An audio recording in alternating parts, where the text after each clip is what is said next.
আসসালামু আলাইকুম ওরহমতুল্লাহি ওবারাকাতুহু।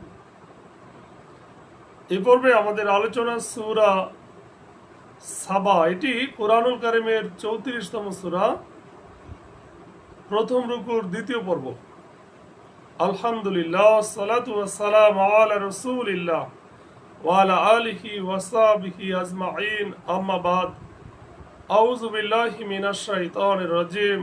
বিসমিল্লাহির রহমানির রহিম। রব্বিশ রালি সদরি ওয়া ইয়াসসির লি আমরি ওয়াহলুল উকদাতাম মিন লিসানি ইয়াফকাহু কাওলি। এরশাদ হচ্ছে, আল্লাহ বলেন, আলহামদুলিল্লাহিল্লাযী লাহু মা ফিস সামাওয়াতি ওয়া মা ফিল আরদ। সমস্ত প্রশংসা আল্লাহর, যিনি আসমান সমূহে যা কিছু আছে ও জমিনে যা কিছু আছে তার মালিক। আর আখিরাতেও সকল প্রশংসা তারই, এবং তিনি প্রজ্ঞাময়, সম্যক অবগত। অর্থাৎ তারই মালিকানা ও নিয়ন্ত্রণে আছে এবং তাতে তারই ইচ্ছা ও ফায়সালা চলে। মানুষ যে সকল নিয়ামত পেয়েছে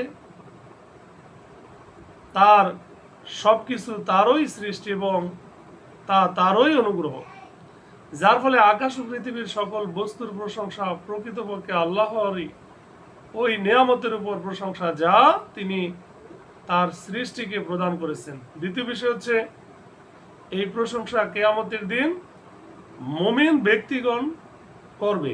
যেমন প্রশংসা আল্লাহর, যিনি আমাদেরকে দেওয়া তার প্রতিশ্রুতি পূর্ণ করেছেন। সম্মানিত সুধী, ইয়ালামু মা ইয়ালিজু ফিল আরদি ওয়া মা ইয়াখরুজু মিনহা। তিনি জানেন জমিনে যা প্রবেশ করে এবং তা থেকে যা বের হয়, আর আসমান থেকে যা নাজিল হয় এবং তাতে যা উঠে। আর তিনি পরম দয়ালু, অতিশয় ক্ষমাশীল।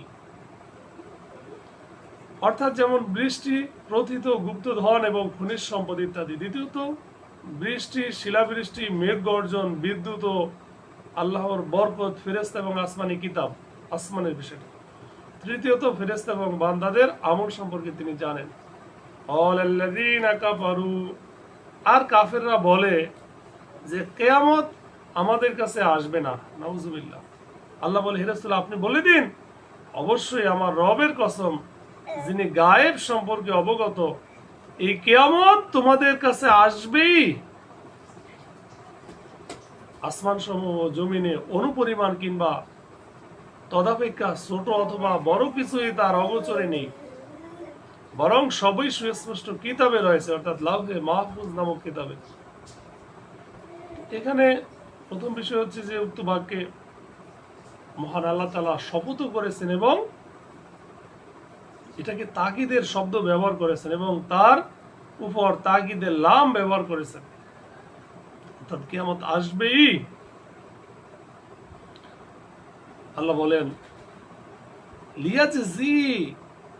লিয়াজজিয়াল্লাযীনা আমানু ওয়া আমিলুস সালিহাত, যাতে তিনি প্রতিদান দেন তাদেরকে যারা ঈমান আনে ও সৎকর্ম করে, তাদেরই জন্য রয়েছে ক্ষমা ও সম্মানজনক রিজিক। তো এটা হচ্ছে কিয়ামত সংঘটিত হওয়ার কারণ। অর্থাৎ কিয়ামত এই জন্য সংঘটিত হবে এবং সকল মানুষকে আল্লাহ তাআলা এই জন্য পুনর্জীবিত করবেন, যাতে তিনি নেককার ব্যক্তিদেরকে তাদের নেকির বদলা দেন। কারণ প্রতিদান দেওয়ার জন্যই তিনি উক্ত দিবস নির্ধারিত রেখেছেন। প্রতিদান দিবস না হওয়ার অর্থই হচ্ছে নেককার ও বদকার সকলেই সমান, আর এরকম হওয়া অবশ্যই ন্যায় ও ইনসাফের পরিপন্থী। তাতে বান্দাদের, বিশেষ করে নেক বান্দাদের প্রতি জুলুম করা হবে, অথচ আল্লাহ তাআলা তার বান্দার প্রতি কোনো প্রকার জুলুম করেন না। ওয়াল্লাযীনা সাআউ ফি আয়াতিনা, আর যারা, আল্লাহ বলেন, আমার আয়াতসমূহকে ব্যর্থ করে দেওয়ার চেষ্টা চালায়, তাদেরই জন্য রয়েছে কঠোর পীড়াদায়ক আযাব।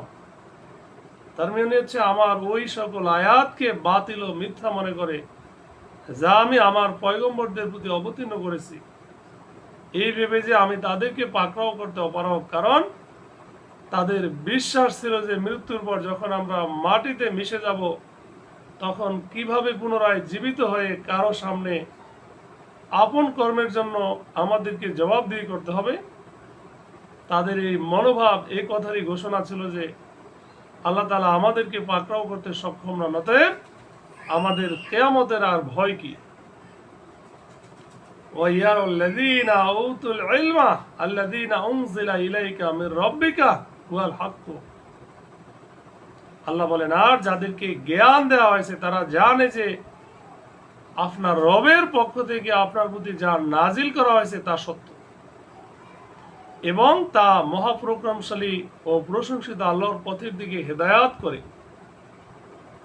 তার মানে কি? প্রথম বিষয় হচ্ছে এখানে ইয়ারাও মানে দেখার অর্থ হলো অন্তর চক্ষু দিয়ে দেখা, শুধু চোখের দেখা না, অর্থাৎ ইলমে ইয়াকিন দ্বারা সুনিশ্চিত রূপে জানে। যাদেরকে জ্ঞান দেওয়া হয়েছে বলে সাহাবায়ে কেরাম অথবা আহলে কিতাবদের মোমেন বা সকল মোমেনদেরকে বোঝানো হয়েছে। আর মোমেনরা এর উপর ইমান রাখে, দৃঢ় বিশ্বাস রাখে। দ্বিতীয় বিষয় হচ্ছে তারা এটাও জানে যে এটা কুরআনুল কারীম ওই পথের দিশা দেয় যা সে আল্লাহর পথ, যিনি সৃষ্টি জগতে সকলের উপর প্রতাপশালী এবং আপন সৃষ্টির মাঝে প্রশংসা পাওয়ার যোগ্য। সেই পথ হলো তাওহীদের পথ, যে পথের দিকে সকল পয়গম্বরগণ নিজ নিজ সম্প্রদায়কে দাওয়াত দিয়েছিলেন।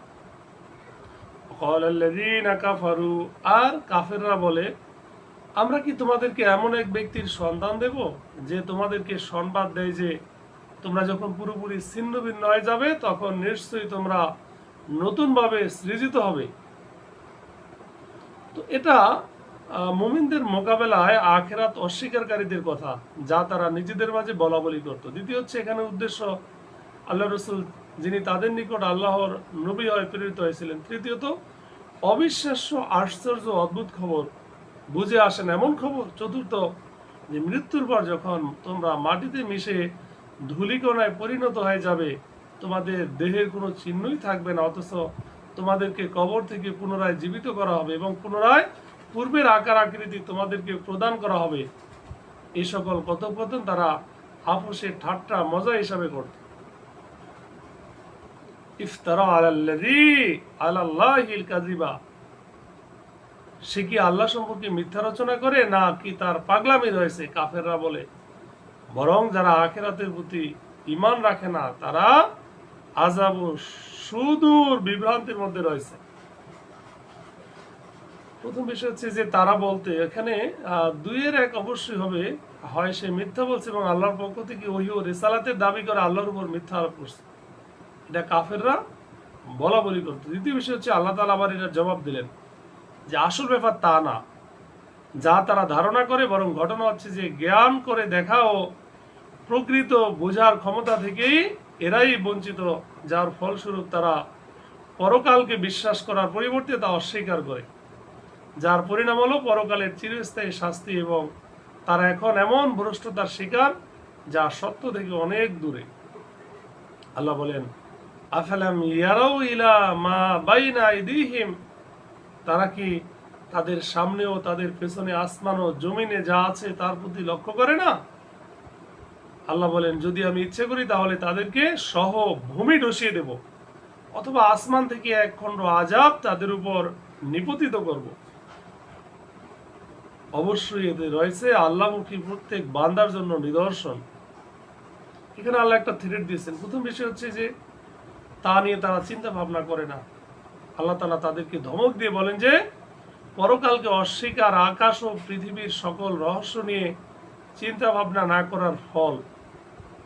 তাছাড়া যে আল্লাহ তাআলা বর্ণনাতীত উচ্চ প্রশস্ত আকাশের মতো বস্তু এবং বিশাল লম্বা চড়া পৃথিবীর মতো বস্তু সৃষ্টি করতে পারেন, সে আল্লাহর জন্য তারই সৃষ্টি করা বস্তুকে পুনরায় সৃষ্টি করা এবং তা পুনরায় পূর্ব অবস্থায় ফিরিয়ে নিয়ে আসা কি সম্ভব নয়? সেকেন্ড বিষয় হচ্ছে উক্ত আয়াতটি দুটি বিষয়ের বর্ণনা দিয়েছে। প্রথমত আল্লাহর প্রতি আল্লাহর পূর্ণ ক্ষমতার বর্ণনা, যা এক্ষুনি বর্ণিত হলো। দ্বিতীয়ত কাফেরদের জন্য সতর্ক বার্তা ও ধমক এইভাবে যে আল্লাহ আকাশ ও পৃথিবীকে সৃষ্টি করার ক্ষমতা রাখেন, উভয়ের উপরে ও মাঝে যা কিছু আছে তার সকল কিছুর উপর তার ক্ষমতা ও নিয়ন্ত্রণ। তিনি যখন ইচ্ছা তাদের উপর আযাব প্রেরণ করেন, তার সকলকে ধ্বংস করতে পারেন। মাটি ধসিয়েও তিনি ধ্বংস করতে পারেন। আল্লাহ তাআলা আমাদের সঠিক বুঝ দান করুক, আমিন।